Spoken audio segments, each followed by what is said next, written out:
786, এই তিনটাই কিন্তু পৃথক পৃথক ভাবে অঙ্ক। অঙ্ক কারা?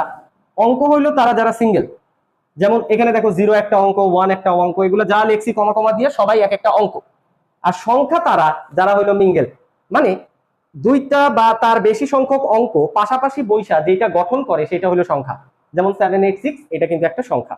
আর এইখানে আরেকটা মজার তথ্য দিয়ে রাখি তোমাদের, দশমিক সংখ্যা পদ্ধতিতে ব্যবহৃত অঙ্ক হইল এই 10টা। আমি যদি দশমিক সংখ্যা পদ্ধতির কোনো সংখ্যা লিখতে চাই তাহলে এই 10টা অঙ্ক ছাড়া অন্য কোনো অঙ্ক কিন্তু আমি ব্যবহার করতে পারবো না।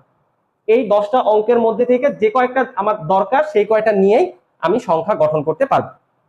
ঠিক তেমনি বাইনারি সংখ্যা পদ্ধতিতে 0 আর 1 এই দুইটা অঙ্করে নিয়েই সংখ্যা বানাইতে হবে, এর বাইরে অন্য কোনো অঙ্ক নিয়ে কিন্তু আমরা সংখ্যা বানাইতে পারবো না।